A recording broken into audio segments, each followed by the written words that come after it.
Buenas tardes, amigos, nuevamente. Bueno, por respeto a ustedes que ya se conectaron en punto, les agradezco y les doy la más cordial bienvenida a su programa de Contexto Empresarial de Cafecón.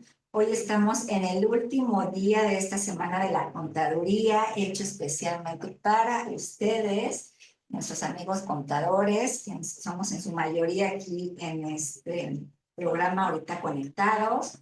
A lo mejor tenemos algunos empresarios, algunos estudiantes, pero bueno, ya estamos súper listos, ya cumplimos con todos los puntitos para poder festejar este fin de semana y estoy muy contenta y les agradezco mucho habernos acompañado toda la semana. Y hoy vamos a hablar de lo que son las discrepancias fiscales en miembros de empresas familiares. Recordemos que el 90% de las empresas en México son empresas familiares y ya sabemos que bueno, la autoridad, más bien la autoridad ya sabe de qué pie cojeamos y saben que el tema de control administrativo y financiero no se nos da mucho, ni en lo individual, ni en las empresas. Así que hoy vamos a hablar de algunas normatividades que nos ayudan a cumplir de manera adecuada, a poder visualizar en cuáles riesgos pudiéramos estar incurriendo, obviamente como personas físicas y a su vez como miembros de las empresas. Entonces vamos a empezar con el fundamento que da origen a este tema de la discrepancia fiscal, que se encuentra en la Ley del Impuesto sobre la Renta en su artículo 91, donde nos dice que las personas físicas pueden ser objeto de un procedimiento de discrepancia fiscal cuando se compruebe que el monto de las erogaciones en un año calendario sea superior a los ingresos declarados por el propio contribuyente o bien a los que le hubiera correspondido declarar. ¿Por qué dice o bien a los que le hubiese podido declarar? Porque pues a lo mejor no enteramos todo, ¿no? Nada más alguna parte, lo que nos llega en transferencia, a lo mejor lo que es efectivo, pues no estamos muy acostumbrados a hacerlo, o andamos por ahí mal informados, nos están mal asesorando. Y se lo digo por experiencia profesional, nos hemos encontrado con muchos contribuyentes que lamentablemente están mal asesorados y les hacen mención que no declaren el tema del efectivo. En su mayoría al despacho, yo soy asesora externa de las empresas, llegan muchos casos de esos y muchos casos de la central de abastos por diferencias en el tema de los ingresos. Entonces, aquí hay que poner mucha atención. ¿Y por qué le llama discrepancia, no? La Suprema Corte de Justicia de la Nación, en una de sus tesis de rubro proporcionalidad y equidad tributarias establecidas en el artículo 31, fracción cuarta de nuestra Constitución, nos dice que el principio de proporcionalidad radica medularmente en que los sujetos pasivos deben de contribuir a los gastos públicos en función de su respectiva capacidad económica. Si gano bastante bien, pues obviamente tengo que contribuir de manera proporcional, debiendo apartar una parte justa y adecuada de sus ingresos, actividades o bien sus rendimientos, lo que significa que sus tributos deben de establecerse de acuerdo a esta capacidad económica en cada sujeto. Aquí es donde medularmente se ve que la autoridad analiza y guarda esa lógica donde entre más ganas, obviamente más impuesto debes de pagar.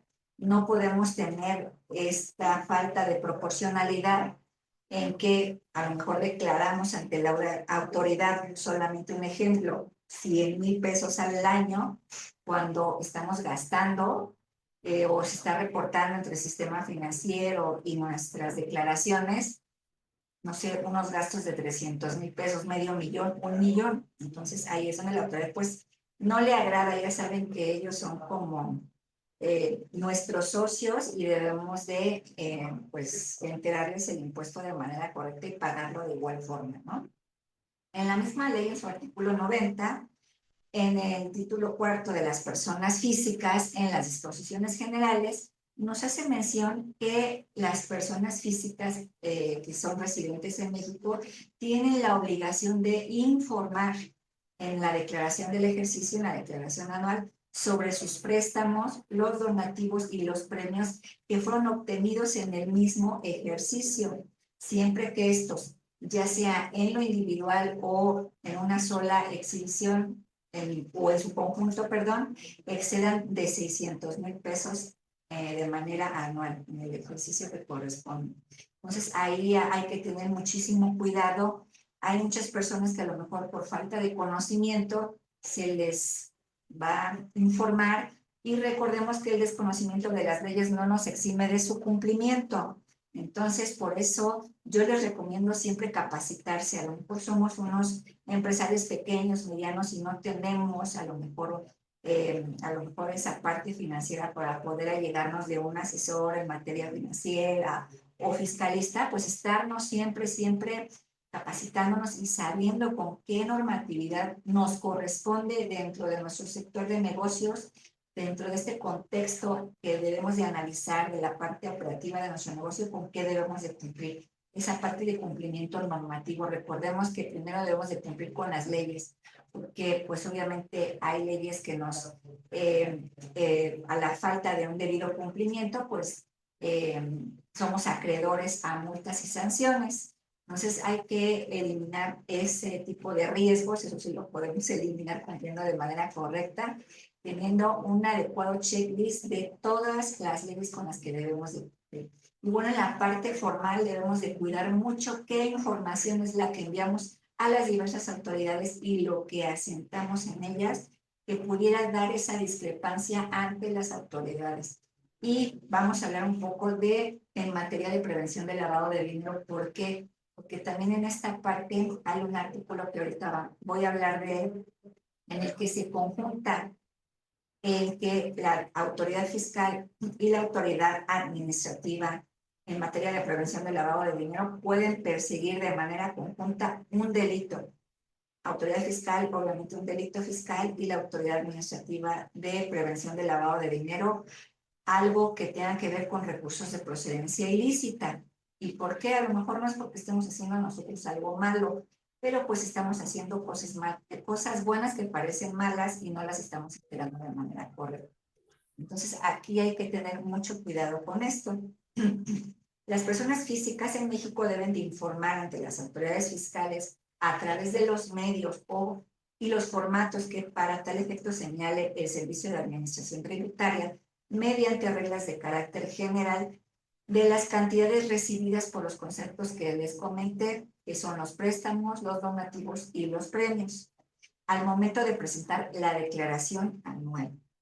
¿Por qué? Porque si no nos enteramos en tiempo, cuando la autoridad llega a revisarnos por un tema de discrepancia, ya no entra en ese rubro. Ya la autoridad lo lista, por ejemplo, si estamos en una actividad empresarial, pues lo tenemos que grabar, ¿no? Digo que pagar el impuesto sobre esos porcentajes, y si no estamos inscritos en el RFC, también esa es una parte muy importante, porque también la autoridad pudiera eh, captar que estamos en discrepancia fiscal, aunque no estemos inscritos en el RFC. Ahí hay una situación complicada. Si no estamos inscritos en el RFC, la autoridad nos coloca en actividades empresariales y pagamos sobre ese tipo de pago de impuestos. Y recordemos que podemos colocarnos por tema de caducidad y prescripción, dependiendo la revisión que haga la autoridad de acuerdo a sus facultades de comprobación, pagar el impuesto sobre 5 años, o se puede extender hasta 10 años la revisión sobre esta parte financiera a fin de dar un resultado para efectos de pago de los impuestos hasta 10 años. Entonces hay que tener mucho cuidado y no darle a la autoridad pie a que nos haga o nos finque supuestos en estos tipos. El artículo 130 de la misma ley del impuesto sobre la renta, en lo que refiere a los ingresos por adquisición de bienes, nos menciona que se consideran ingresos la donación, los tesoros, y bueno, se enlistan la adquisición por prescripción, algunos supuestos del artículo 125, 160 y 161, y lo que tiene que ver con las construcciones, instalaciones o mejoras de los bienes inmuebles.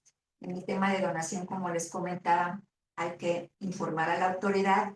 Ahorita les voy a mencionar a lo mejor alguna forma en la que pudiéramos identificar si tenemos la obligación de hacer un pago de impuestos por recibir alguna donación o queda totalmente libre.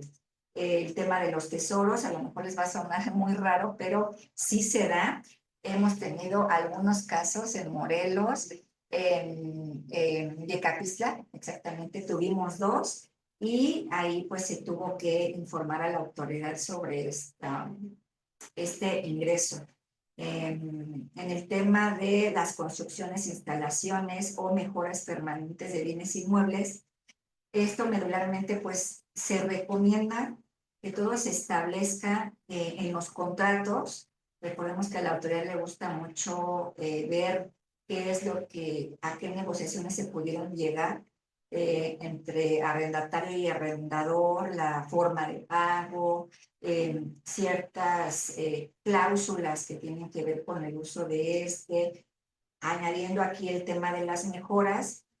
Y aquí lo que yo les recomiendo es que siempre se establezca un contrato adecuado, no lo ocupen con un machote que se baje del internet o que nos preste por ahí algún amigo. Yo lo que recomiendo es que sí se lleguen de un buen asesor que vea estos temas y que los clausulados sean muy detallados. ¿Por qué?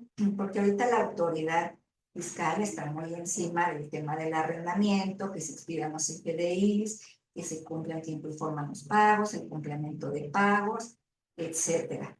Y bueno, aquí también viene el tema de prevención del lavado de dinero.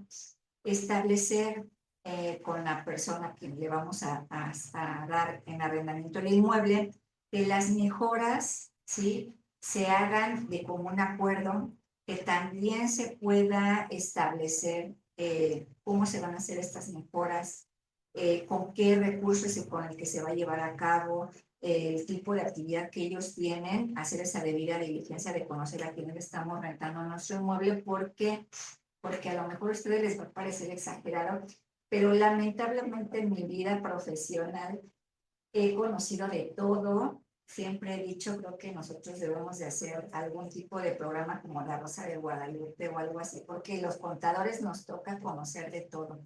A mí me tocó algunos casos igual en Morelos, y a lo mejor se da en Morelos porque pues es un estado que se da para todo, ¿no? En algún caso, un cliente que había tomado, no tenía más de 2 años, una persona ya de respetable edad, pues tenía muchos inmuebles, es de la central de abastos también, y tenía en renta un inmueble. Y obviamente yo lo desconocía, solamente le llevaba la contabilidad que tenía en su negocio dentro de la central de abastos de frutas y verduras. Entonces en una ocasión me habla y me dice, contadora, está la policía fuera de una de mis casas, necesito que vengas pero rápido, ¿no? Y dije, sí, ¿dónde está, no? Ya más o menos me ubicó en una zona privilegiada de Morelos. Y bueno, ahí había un tema muy complicado en el que habían encontrado gente secuestrada dentro de la casa de esta persona. Fue una denuncia que hizo, una denuncia anónima, alguien la hizo, llegó la policía, obviamente acordonaron todo y empezaron a preguntarle al dueño de la casa qué era lo que había pasado, si tenía conocimiento de, que se estaba haciendo un mal uso del inmueble. Ya después, a medida que fue pasando el tiempo, la policía le empezó a cuestionar sobre el tema de la procedencia del inmueble. Esta persona me comentó que pues el inmueble lo había comprado hacía unos 15 años, que le había costado, eh, un ejemplo, 2 millones, y ahorita el valor final de la casa, porque renovaba el contrato cada año, cada 2 años, cada vez que se le ocurría. Habían pasado ya varias personas que le rentaban, pero con estos últimos ya llevaba 3 años.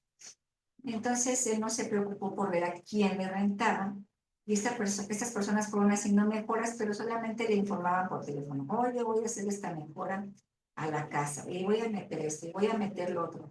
Al final del día la casa fue valuada en unos 20 millones.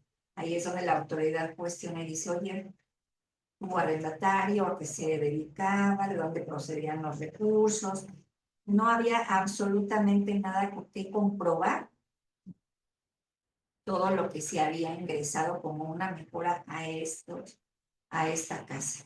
Entonces, la verdad, sí la pasó bastante feo el contribuyente, el cliente, se tuvo que hablar con un abogado en materia penal para poder pues llevar el caso y fue algo muy complicado que detonó, ¿no? Que nos sentáramos a la mesa con él a platicar varios asesores para poder poner en orden todas sus cuestiones financieras y de inmuebles, porque tenía 15 casas. Tenía muchos vehículos, mucho vehículo de transporte que no tenía ingresado dentro de los activos de la empresa. Había muchas cosas que a lo mejor también no enteraba por otros negocios que también tenía por fuera. Y esto que yo le había comentado que me tenía que informar sobre todos los ingresos que pudiera tener. Entonces, obviamente, nosotros no le podemos poner una pistola a los clientes para decirles que los obligamos, ¿no? A que nos informen sobre esto, porque muchos de ellos a veces tienen miedo, y nos tocó también el caso, de que un cliente que había llegado igual a la firma, empezamos a pedir estados de cuenta y situaciones que nos dieran la certeza, ¿no? De cómo estaba manejando esta parte financiera en sus negocios. Y dice, no, contador, ¿sabe qué? Mejor aquí finiquitamos nuestra relación porque no quiero yo darle a usted mis estados de cuenta. Ya me tocó una mala vivencia con mi contador anterior, me extorsionaron y bla, bla, bla. Entonces, creo que hay que concientizar a los empresarios que entre más información nos den y guardar obviamente bajo nuestra ética profesional, el resguardo de la información que nos den en un documento en el cual él se cerciore que estamos actuando de una manera profesional, ética y siempre ocupando su información de una manera pues propia para lo que estamos brindando nuestro servicio. Para eso existen contratos, toda la documentación necesaria que un despacho, un asesor externo le tiene que dar a su cliente. Y concientizarlo de que si hay alguna situación con la autoridad en el que llegue a haber alguna inconsistencia de información, pues ya sería responsabilidad de él y no del asesor. Ahora ya los asesores recordemos que somos obligados solidarios, responsables, perdón, solidarios de los contribuyentes. Entonces ahí hay que tener mucho cuidado con este tema de los ingresos por el tema de las construcciones, instalaciones, mejoras en los bienes inmuebles. Y bueno, porque también esto tiene mucho que ver con tema de recursos de procedencia ilícita. El ejemplo de las reglas que les comentaba en donativos se encuentra en el artículo 93 en su fracción 23, donde un ejemplo entre los cónyuges o los que perciban los descendientes de sus ascendientes en línea recta, cualquiera que sea su monto, pues no se tendría que pagar un impuesto, solamente se tiene que informar. Todo es en línea recta. Entonces, a lo mejor por ahí, si tenemos algún cliente que maneja el tema de donativos, no hay que decirle que se alarme, que solamente nos tiene que informar para mandar estos datos informativos a la autoridad y no a la postre la autoridad diga, oye, es un ingreso que tiene que pagar un impuesto porque no me lo enteraste a tiempo, no me lo informaste a tiempo. Otro es los que perciban los ascendientes de sus descendientes, igual en línea recta, todo es en línea recta, siempre que los bienes recibidos no se enajenen o se donen por el ascendiente a otro descendiente en línea recta sin limitación de grado. Ahí también hay que tener mucho cuidado con eso y darles esta información a ellos, a lo mejor de una manera esquematizada para que ellos lo entiendan, pierdan ese miedo y se pueda entregar esta información a la autoridad. Si ustedes gustan, yo les mando el material que tengo para el tema de discrepancia fiscal para los números de empresas familiares al grupo de WhatsApp de Contexto Empresarial. Y si alguno de ustedes no está en ese grupo de WhatsApp, manden un correíto aquí al grupo, aquí al chat, y por mucho gusto se los mando. Los premios, también hay veces que recibimos premios, también nos han llegado algunos casos, unos 6, 8 casos a la firma donde reciben premios y sí tienen el conocimiento que deben de informar esto a la autoridad, ¿Cuál es la consecuencia de no informar este dato? Es que se paga el impuesto en un pago provisional. Hay que tener mucho cuidado con eso.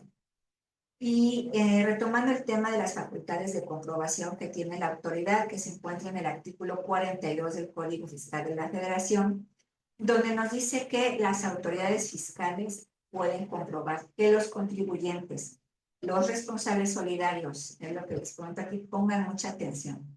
Los terceros con ellos relacionados, que pudieran ser sistema financiero, pudieran ser los clientes, los proveedores, los mismos colaboradores de la empresa, los asesores fiscales, las instituciones financieras, como les comentaba, las fiduciarias, fideicomitentes, fideicomisarios, cualquier otra figura jurídica, tratan de cerciorarse y de comprobar que hayan cumplido con las disposiciones fiscales y aduaneras y en su caso determinar las contribuciones omitidas a los o los créditos fiscales y comprobar la comisión de un delito fiscal y proporcionar información a las autoridades fiscales. Por medio de ellos también se pueden ayudar de esta información para saber qué es lo que estamos haciendo nosotros. Por eso es el tema de la debida diligencia que se tiene que hacer en materia fiscal 69B. Los proveedores cumplan con todo lo necesario para poder comprobar que no estamos haciendo operaciones con una persona que comete fraudes, con una persona que le gusta por cometer actos ilícitos, con una persona que a lo mejor esté simulando operaciones, que a lo mejor sí durante cierto tiempo haya tenido una vida empresarial adecuada, pero a lo mejor por problemas financieros dejó de pagar impuestos y a la postre ya sabemos que la autoridad no nos llega en un mes, en un año, puede llegar en 3, 4, 5 años, dependiendo de las faltas que nos en la entrega de la información o lo que, como les comento, por terceros, ellos se alleguen de esta información. En su fracción primera nos dice que puede rectificar errores aritméticos, omisiones u otros que aparezcan en las declaraciones, solicitudes o avisos. Aquí hace mucho énfasis que aparezcan en las declaraciones estos datos informativos o los avisos que tenemos que presentar, como les había comentado con el tema de donativos, etc. En la segunda fracción nos habla sobre requerir a los contribuyentes, responsables solidarios o terceros con ellos relacionados los datos o documentos o informes que se les requieran a efectos de llevar su revisión. También aquí, obviamente, la autoridad lo que le preocupa es recabar información, documentación, la materialidad para decir, oye, mira, aquí tengo la información que me da toda esta trazabilidad de las operaciones con este cliente. Y pues efectivamente tú hiciste esta operación, para mí me debes tanto impuesto, ¿no? Estás evadiendo este ingreso a lo mejor para pago del impuesto. O a lo mejor estamos haciendo cosas buenas que parecen malas porque no estamos coordinando el tema de a lo mejor alguna emisión o recepción de CFDIs. Recordemos que la autoridad, una de sus herramientas de fiscalización son los CFDIs y siempre les he recomendado, la emisión de CFDIs debe de tomarse de manera seria, debemos de tener una adecuada capacitación. La capacitación la podemos tener de una manera muy productiva si es que somos una micro, pequeña, mediana empresa, a lo mejor tomarle el mismo contribuyente o la persona que tenemos para facturación y que tenga todo el contexto de la organización, que conozca toda la normatividad que le aplica para emitirlo de manera correcta, elaborar las políticas que guíen cuál es el actuar de la negociación, qué es lo que se está estableciendo, los métodos de pago, si es PUE, si es PPD, el efecto que tiene en la parte del sistema de la autoridad de nuestra inteligencia artificial. Vemos que lo que no se incide para el siguiente mes. Entonces, hay que hacer esas conciliaciones de CFDIs con clientes o con proveedores que queden por ahí pendientes y analizar el efecto que se tenga, establecerlo por escrito y decir, oye, mira, vamos a manejar los FDIs de esta forma, los pagos van a ser así, los cobros van a ser de esta forma, y es tener siempre estos medios de comunicación con ellos para que dé el efecto que necesitamos en la parte fiscal. Entonces, ahí también, como les comentaba, en esta herramienta y que deriva de un documento que es un CFDI, que luego la autoridad obviamente ya no le sirve, solamente tener un CFDI, ya busca toda la materialidad, contratos, políticas, tener la evidencia fotográfica a lo mejor de las mercancías, de los servicios que se recibieron. En el tema de los servicios debemos de tener entregables con pruebas documentales. Todo eso la autoridad lo necesita, que es lo que les comentaba, estos datos que les pudieran proporcionar terceras personas a la autoridad a fin de decir y de eliminar a lo mejor supuestos ante las operaciones que estamos llevando a cabo.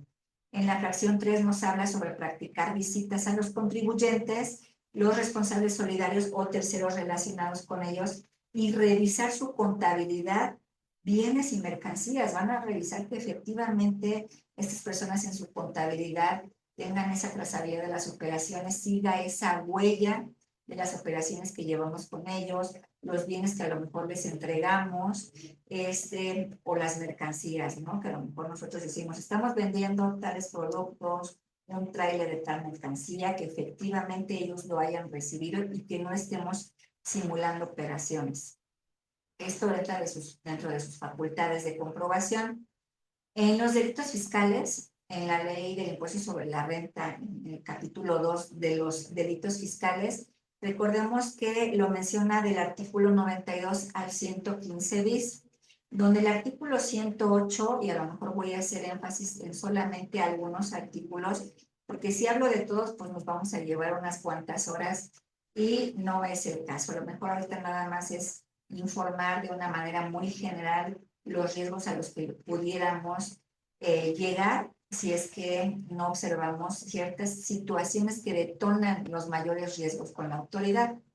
El artículo 108 nos dice que comete el delito de defraudación fiscal quien con uso de engaños o el aprovechamiento de errores, porque hay veces que los contribuyentes dicen es que yo no me di cuenta, o el contador que tenemos contratado dice que no se cercioró, que no se dio cuenta, o que el mismo empresario no le informó de cierta operación, lo que pudiera parecer, que omita de manera total o parcial, como es lo que les comentaba, a lo mejor no entera absolutamente nada de lo que ingresa a su cuenta bancaria o lo que recibe en efectivo, o de manera parcial, a lo mejor solamente entero lo que es transferencias, pero lo que es efectivo no.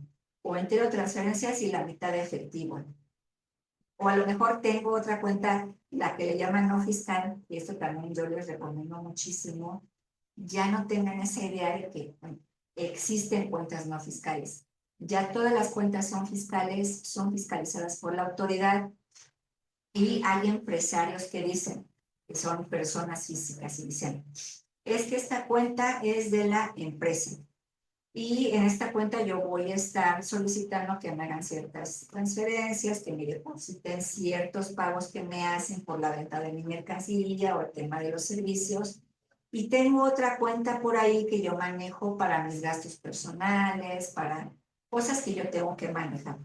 Pero también ahí hay veces que recibe pagos o hace por ahí algunas transacciones, ¿no?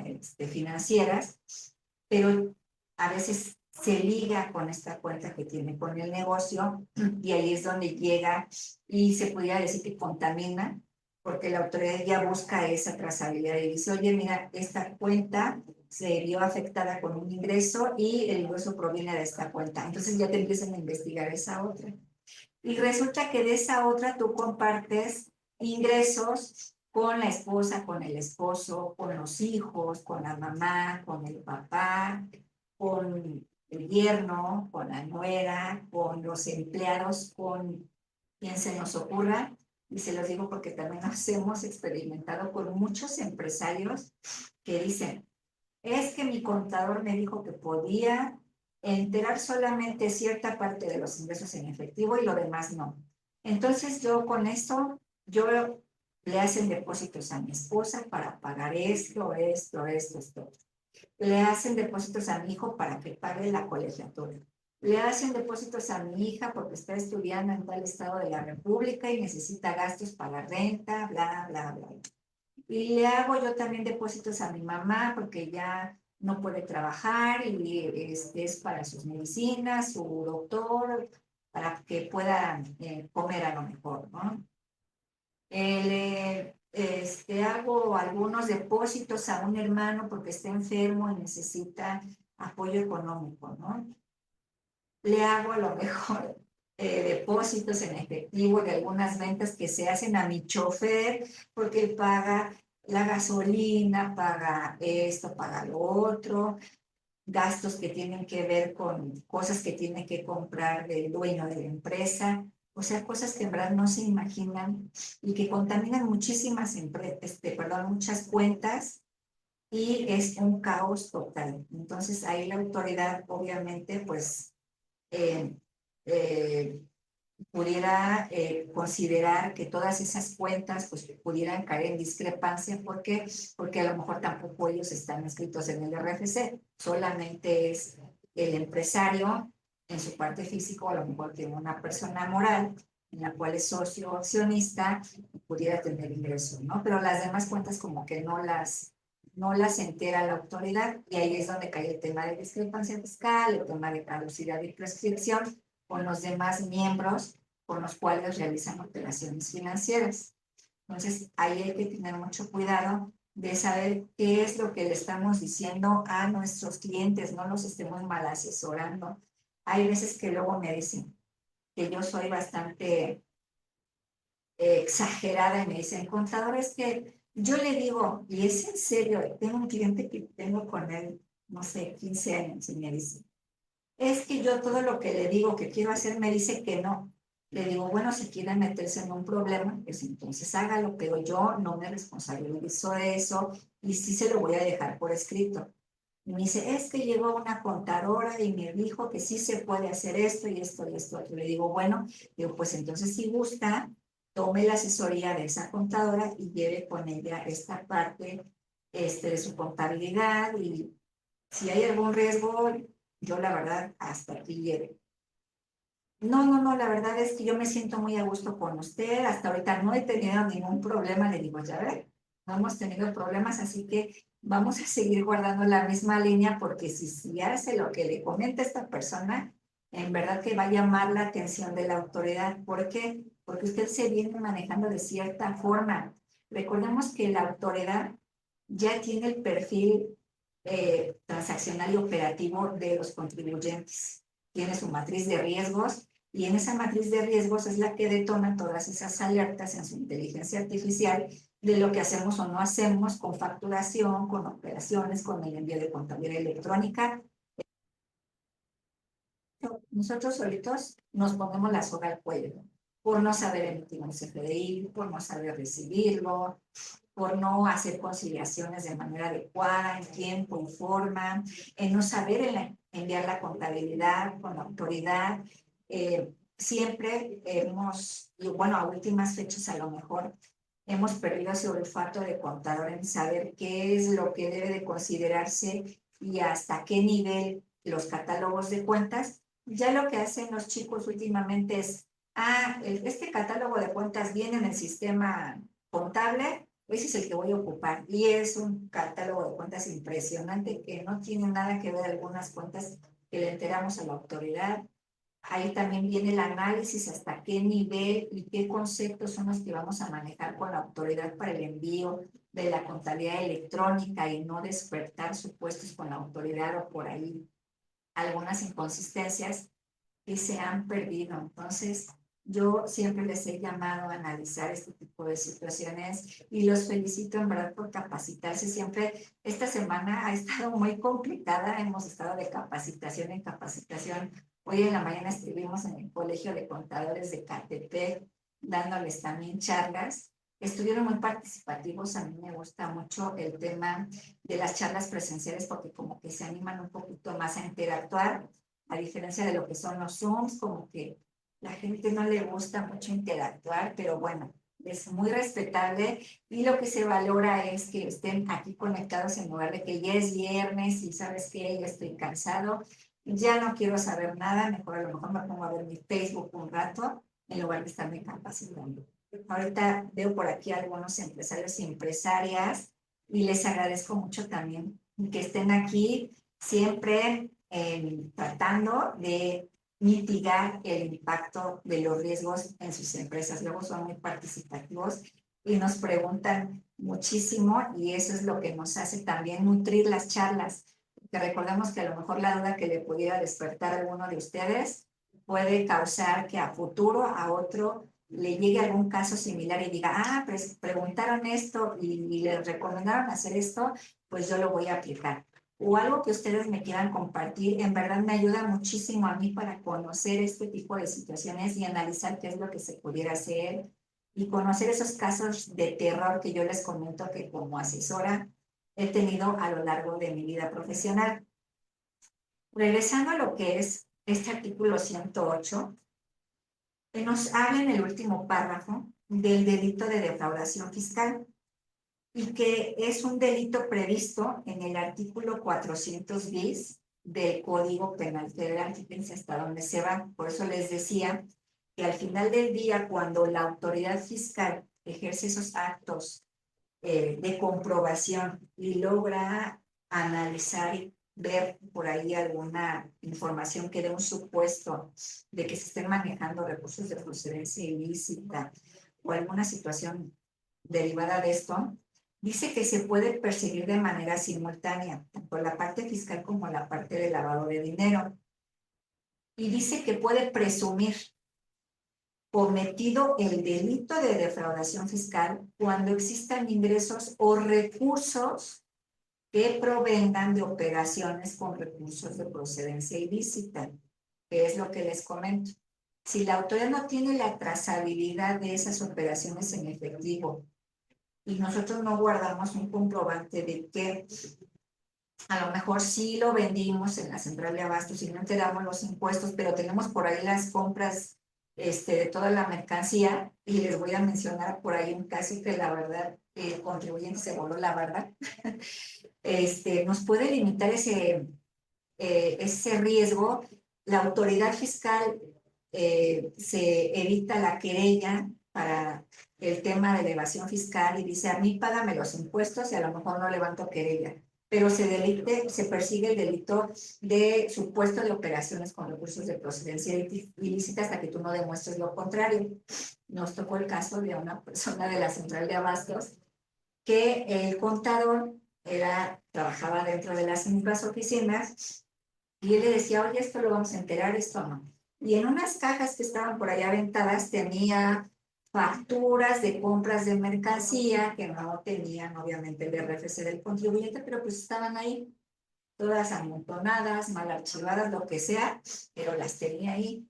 Cuando llegó la autoridad y le dijo, oye, mira, tenemos estas diferencias, la verdad, el contador ya sabía de qué pie cojeaba y es lo que nosotros mismos sabemos, ¿no? Cuando la autoridad dice y llega a revisar algún rubro, alguna cuenta, nosotros decimos, pues ojalá que la autoridad no investigue esto, ni esto, ni esto otro, que solamente se constriña a revisar lo que en este momento nos está solicitando.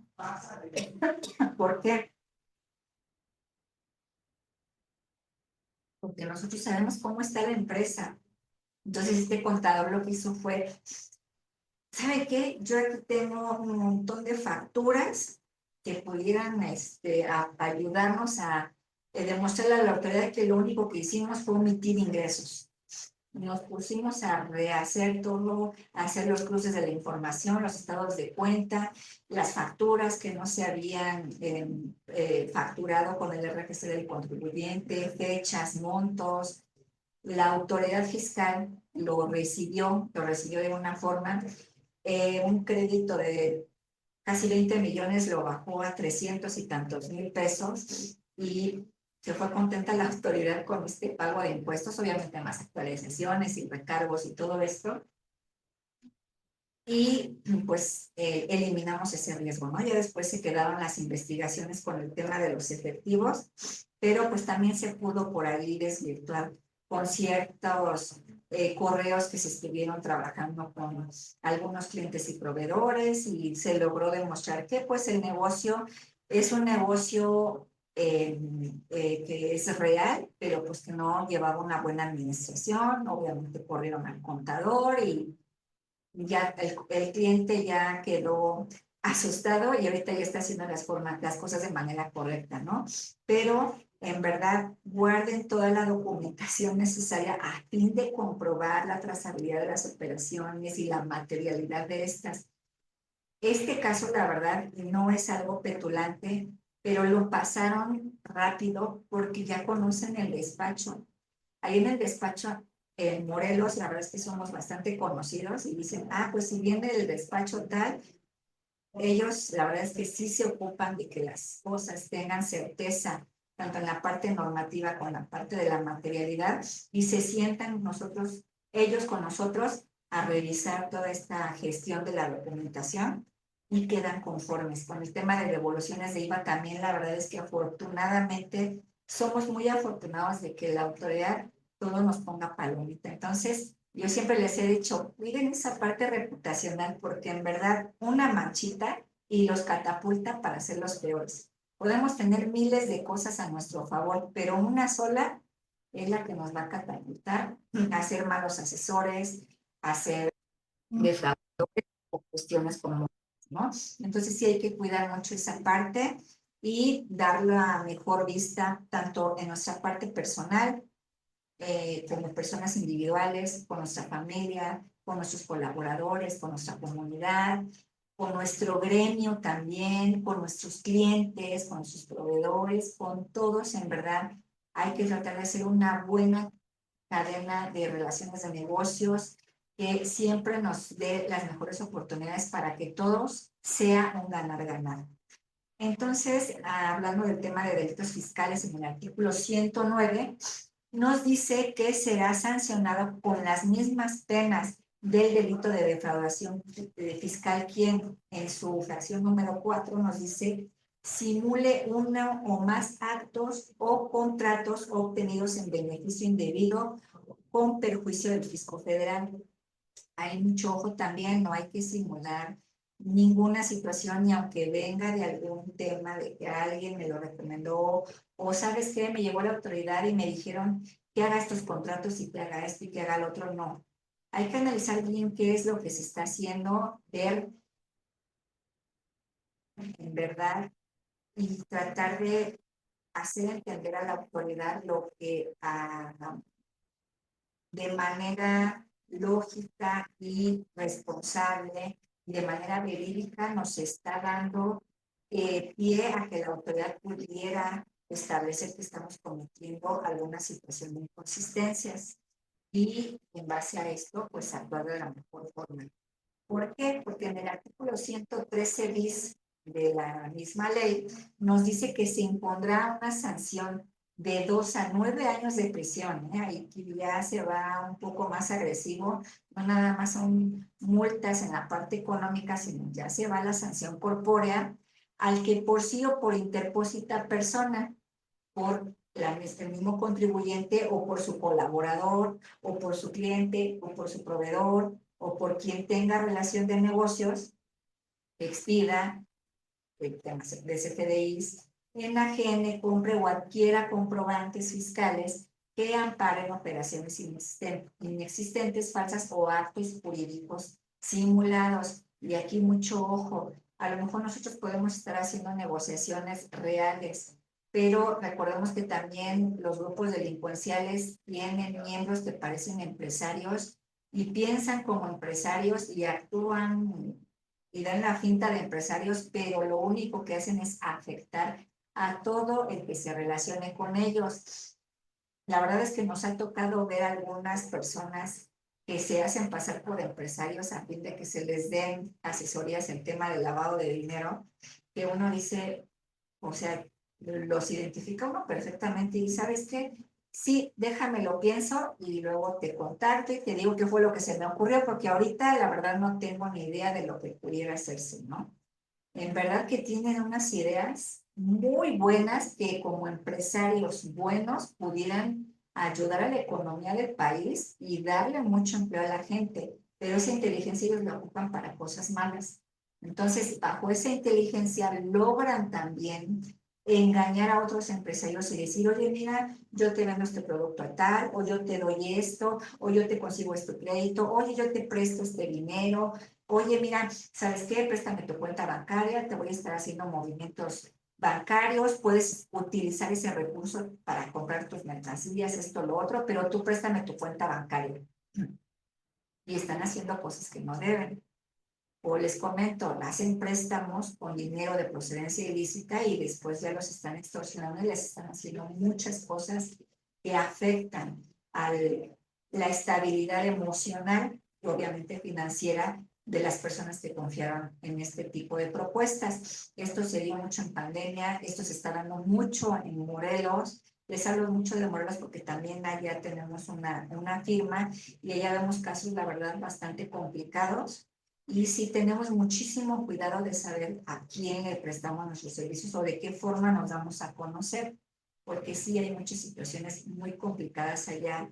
Y no es lo mismo, por ejemplo, analizar un sistema de riesgos de una empresa que se ubica en Morelos, de una empresa que se ubica en la Ciudad de México, o una que se ubica en Tlaxcala, o una que se ubica al sur de nuestro país. Por eso existe un enfoque basado en riesgos para determinar que el contexto de la empresa arroja cierto nivel de relevancia en cuanto al impacto de los riesgos que pudiera ocasionar el llevar a cabo operaciones con ciertos clientes, con ciertos proveedores, en cierto lugar de nuestro país.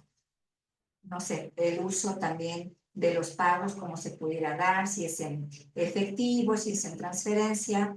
Todo eso determina el nivel de riesgo que pudiera tener la empresa. Y si gustan igual, en el grupo de WhatsApp de Contexto Empresarial, les puedo volver a reenviar este enfoque basado en riesgos para que ustedes identifiquen en dónde se encuentra su empresa, en qué nivel de riesgo se encuentra y poder actuar en base a esto. Saber con qué cliente o con qué proveedor podemos robustecer más esa negociación, esos contratos, esa debida diligencia, a lo mejor hacerle esas visitas a nuestros proveedores de una manera más periódica. No es lo mismo hacer un contrato con un proveedor que se encuentra dentro de la misma localidad, por ejemplo, si estamos en Ciudad de México, que hacer un contrato con un proveedor que se encuentra en Sinaloa o que se encuentra en Querétaro. Saber con qué periodicidad vamos a solicitarles información, qué pudiera ser la constancia de situación fiscal, donde sabemos que la actividad sigue siendo la misma para efectos de la emisión del CFDI, para efectos de conocer que la parte corporativa sigue siendo la misma, su copia de su acta constitutiva o sus modificaciones, si es que lo permiten, y dar el tratamiento adecuado a la información. El tema de que la constancia de situación fiscal también pudiera aparecer si se encuentra como localizado o no, la opinión de cumplimiento, también saber que se está cumpliendo con sus obligaciones de cierta forma, porque podemos enviar declaraciones sinceras y ya parece como solventado esta obligación, pero pues no va a tardar mucho en que la autoridad a lo mejor requiera, ¿no? Esa falta de pago de impuestos derivado de la información errónea que se esté enviando. Pero la autoridad ya tendrá la certeza de que bajo nuestra consideración y esa debida diligencia estamos haciendo las cosas de la mejor manera. Estamos actuando de buena fe para poder hacer negocios sanos con estos terceros relacionados. Esa es una parte muy importante que yo sí les recomiendo que el tema de CFDI se dediquen al tema de la debida diligencia. Les vuelvo a comentar, debida diligencia 69B, CFDIs, tema operaciones inexistentes, E2 EFOS, debida diligencia con los clientes para eliminar temas de prevención de lavado de dinero, debida diligencia con socios o accionistas, saber con quién nos estamos relacionando. Como les comento, hay muchos empresarios disfrazados y son unos pillos. Y debida diligencia con los colaboradores, es lo que les comento, que a veces por culpa de ellos ellos están ocupando las herramientas de nuestra empresa o están ocupando nuestra cuenta o nuestros FDIs para cometer operaciones simuladas, que ingresen recursos de procedencia ilícita, etcétera. Entonces, establecer en los contratos sus alcances, sus funciones, sus limitaciones, a qué están autorizados, a qué no. Todo eso debemos de tenerlo por escrito y fincar responsabilidades a quien haya cometido ese acto ilícito. En el Código Penal Federal, en su artículo 400 bis, que les comentaba hace un rato, se encuentra en la fracción primera y segunda todos esos verbos feos que no queremos escuchar y que dicen que quien adquiere, enajene, administre, custodie, posea, cambie, convierta, deposite y retire. Nos vamos al 2, oculte, encubra, pretenda ocultar, encubrir, y ahí es donde podemos entrar nosotros de manera involuntaria, de manera indirecta, o algún colaborador de la empresa por no vigilar que el debido cumplimiento, por no vigilar la debida diligencia, por no vigilar que nuestra empresa no sea una herramienta para lavar dinero o para cometer actos fraudulentos con la autoridad. Tenemos que mitigar ese riesgo haciendo esas debidas diligencias y que no nos coloquen en supuestos en los que nosotros somos partícipes. ¿Por qué? Porque en el último párrafo nos dice ese artículo que cuando la Secretaría de Hacienda y Crédito Público, en ejercicio de sus facultades de fiscalización, otra vez hablamos de las facultades de que la autoridad revisa qué es lo que se está llevando a cabo dentro de la operatividad de la empresa, encuentre elementos que permitan presumir la comisión de alguno de los delitos referidos en el capítulo, que deberán ejercer respecto de los mismos las facultades de comprobación que le confieren las leyes y denunciar los hechos que probablemente puedan constituir dichos ilícitos. Entonces ahí también hay que tener mucho cuidado y que no nos coloquen en ese supuesto, porque la autoridad hacendaria puede denunciar hechos que probablemente puedan constituir estos dichos ilícitos. Entonces, recordemos que hay un convenio de intercambio de información. La autoridad fiscal lo puede informar a la autoridad administrativa. Recordemos que la ley antilavado es una ley administrativa y ellos, pues por medio de la unidad de inteligencia financiera, hacen esos análisis y recaban esta información para saber qué fue lo que pasó, ¿no? Con esos recursos financieros, y por eso dice que se puede perseguir de manera conjunta. Y la autoridad es donde dice, o más bien, perdón, estos pillos de los grupos delincuenciales dicen, pues yo voy a simular una empresa y voy a hacer por ahí operaciones buenas y operaciones que efectivamente incidan con recursos de procedencia ilícita para ingresar estos recursos ilícitos al sistema financiero, pago los impuestos, pero mi dinero está limpio y ya lo puedo transferir yo a las cuentas que sean y al extranjero y lo que sea. Por eso Gafi es muy atento con este tipo de cuidados. Gafi es el Grupo de Acción Financiera Internacional. Es un grupo que cuida el tema de operaciones de procedencia, con recursos de procedencia ilícita en sistema financiero y actividades vulnerables que se encuentran dentro del artículo 17 de la ley antilavado. Cuida de que no se ocupe el sistema financiero para lavar dinero, para ingresar todos estos fondos y dispersarlos por todos estos grupos criminales, y cuida de la economía de los países miembros de este. Entonces, por eso Gafi viene a hacer evaluaciones al sistema financiero y al sector empresarial para ver qué es lo que está pasando. Apenas vino Gafi a hacer estas evaluaciones, salimos pésimos y ahora en julio van a ir a Cancún a darnos los resultados de lo que pasó de esta evaluación. Esperamos que no nos vaya tan mal, que no nos apliquen a lo mejor situaciones que pudieran dar pie a que los empresarios prefieran cerrar sus empresas. Recordemos que en el 2020 hubo una serie de modificaciones en diversas leyes, en los códigos, a fin de que dé resultado este tema de prevenir delitos de procedencia ilícita, y los empresarios levantaron la mano y dijeron, oye, si de por sí ya tengo mucho trabajo en la parte fiscal y ahora me vienes a poner más trabajo administrativo con el tema de prevención del lavado de dinero, o vendo o me pongo a llenarte todos esos reportes que tú tienes.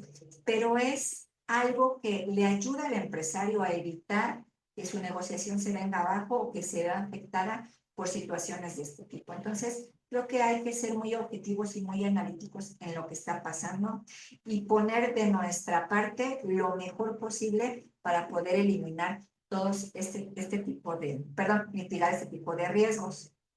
Y bueno, ya vamos en la recta final porque ya pasó la hora y yo sé que ya están muy cansados, que es viernes y que el cuerpo ya pide a gritos descansar un ratito, pero ya estamos por terminar. En el artículo 421 del procedimiento para las personas jurídicas, nos dice que el ejercicio de la acción penal y la responsabilidad penal autónoma las personas jurídicas serán penalmente responsables de los delitos cometidos a su nombre, por su cuenta, en su beneficio y a través de los medios que proporcionen. Entonces, si nosotros somos miembros de una persona moral, empresa familiar, debemos de cuidar que todo lo que tenga que ver también con nosotros no afecte la operatividad de la empresa, las transacciones financieras, no verlas afectadas que también pues pudiera incurrir ahí en este tipo de situaciones la empresa. Y el artículo 11 bis del Código Penal Federal, en su último párrafo, nos dice que las sanciones podrán atenuarse hasta en una cuarta parte si con anterioridad al hecho que se les imputa, las personas jurídicas contaban con un órgano de control permanente encargado de verificar el cumplimiento de las disposiciones legales, hablemos de cumplimiento normativo, y aplicables para darle seguimiento a las políticas internas. Hablamos de control interno. Les había comentado hace rato que es necesario implementarlas y compartirlo con los terceros interesados, llamémosle clientes, proveedores. Aplicables para darle seguimiento a las políticas internas de prevención delictiva que hayan realizado antes o después del hecho que se les imputa, ya sea fiscal o de prevención de operaciones con recursos de procedencia ilícita. Y bueno, los ejemplos de alarma pudieran ser los supuestos en los que el sistema financiero tiene por parte nuestra como cuentavientes en la persona física un cierto perfil transaccional donde dice, oye, cuando te apertura una cuenta, tiene cierto número de transferencias bancarias, tiene cierto número de operaciones en efectivo, debes de guardar esa lógica. Si tu perfil como contribuyente cambia porque ya tienes más operaciones en efectivo o más transferencias o disminuye, eso mismo lo debes de enterar a tu ejecutivo del banco y decirle, oye, ¿sabes qué? Mi perfil de cuenta cambió, ahora voy a tener o más operaciones o menos operaciones, o más en esto y menos de estas. Todo debe de guardar una lógica. Siempre guarden esa lógica en todo lo que tenga que ver de sus negocios y la información que se recibe en sistema financiero. Ese es un detonante de alarma bastante fuerte para la autoridad, porque recordemos que el sistema financiero es una herramienta también de fiscalización de la autoridad y es un chismoso que le dice qué es lo que estamos haciendo y lo que no. Así que tengan mucho cuidado con eso, tengan mucho cuidado, por favor, con la adquisición de los bienes muebles e inmuebles y siempre tener identificado que todo lo que hagamos debe tener una trazabilidad, debe tener una huella en la que la autoridad cuando nos requiera le digamos, ah, mira, este recurso vino de esto, yo me compré esto por este donativo, yo vine esto por esto, yo compré esto por una herencia, yo compré esto por un préstamo, yo compré esto por un premio.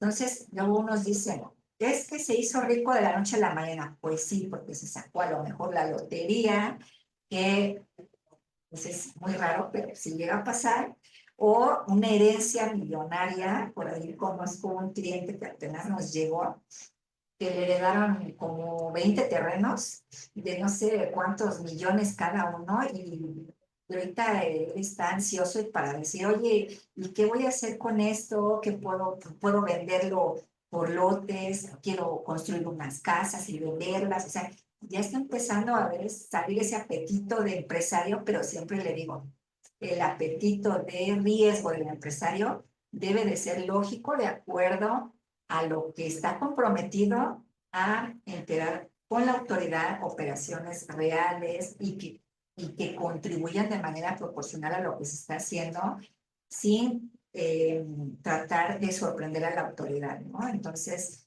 debemos de ser muy analíticos, debemos de ser muy inteligentes y debemos de saber hacer negocios. Estamos en una nueva era de hacer negocios y no podemos hacernos chiquitos y decir, no, mi empresa es pequeña y a mí no me aplica esto.